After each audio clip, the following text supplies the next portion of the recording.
It's Sarah back from the West Lincoln Public Library with another teen book review. Today we're doing something a little bit different, and we're covering a series that is a personal favorite of mine and a certain genre that we have yet to touch here on this channel. We are going to be going over a manga series called Demon Slayer, or aka in Japanese Kimetsu no Yaiba, and is written by Koharu Goto. And this is hands down one of my all-time favorite manga series, so I'm really excited to be able to cover it with you today. For those that are unfamiliar or have never had a chance to read manga, manga is a traditional style of book published in Asia. And unlike books that we are used to here in North America, they are almost always fully illustrated, and you actually read them back to front, or at least how we would recognize them, reading them from left to right. Now, we here have the first, I believe, 10 editions or so of Demon Slayer. I will double check that for you. But there are a lot of volumes to a manga series typically. They range anywhere from 13 to 30, and they each have a few little chapters inside of them. And they are a really great, fun way to get through a story really, really fast. I find I can breeze through a manga series, unlike maybe a longer time it takes me to read a traditional trilogy in North American style books. Now, Demon Slayer is one of my absolute favorites for a number of reasons. First of all, I adore the art style. Koharu has a real knack for being able to do very, very involved fight scenes and choreography in their art style. And obviously, you'd think it would be hard to have a fight scene or a physical sort of movement sequence translated well into paper, and when it's not actually moving before your eyes like it would in a TV show. You don't feel that with her. I am wildly impressed each and every time when I read or reread Demon Slayer. It is a fully complete volume of series of books. There are 23, so you can go ahead and prepare to binge the whole thing, because trust me, you're going to want to. Now, as for the plot, Demon Slayer revolves around a boy named Tanjiro Kamado, and he is essentially a charcoal salesperson who lives with his family in the mountains in like medieval Taisho era Japan. And their family lives very modestly. His father died some time back, and he helps provide for his family and all of his younger siblings and his mother. And one day he heads down the mountain to sell charcoal in the village, and on his way back he is stopped by a gentleman who lives at the base of the mountain and warns him that he shouldn't travel back up after dark because there are demons and there are monsters that live in this forest. And Tanjiro obviously does not take him very seriously at first. He knows the man to have suffered a fate, a loss of his family a while back, and apparently he never recovered from it, but he decides to accept the man's generosity and stay with him at his home until daybreak. Upon leaving the gentleman's home, he returns back to his household to find his entire family has been slain viciously in their home. The only person that is still alive is his sister Nezuko, who is the second oldest. And he picks her up and takes her down the mountain, hopefully to find a doctor or someone is going to be able to help her. But along the way, she changes into something he can't recognize, a demon. The man at the base of the mountain was correct, and Tanjiro's family was in fact murdered by a demon.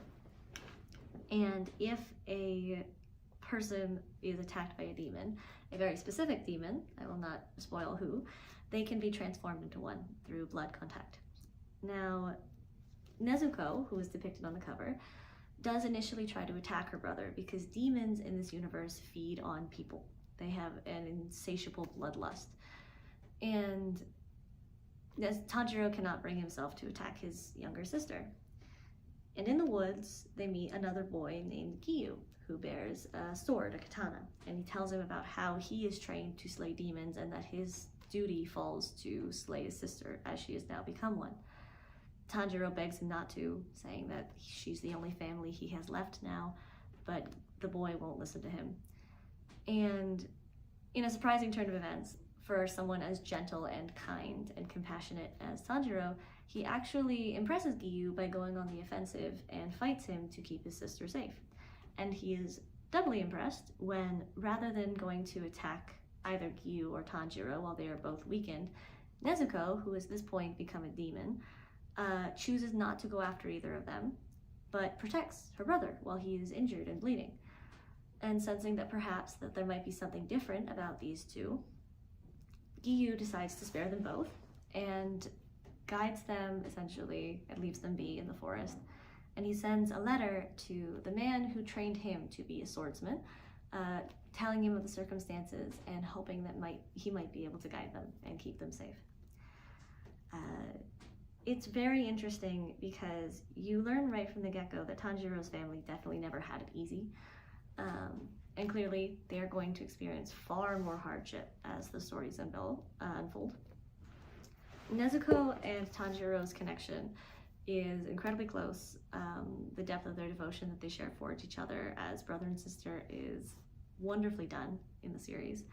And even as they both grapple with their new realities of having lost the rest of their family and Nezuko's unexpected transformation as they try to learn the ins and outs of what it means now that she is in fact a demon and should by all means be required to consume human blood and flesh to survive, she manages to refrain from those urges, and she actually helps her brother fight alongside to slay demons.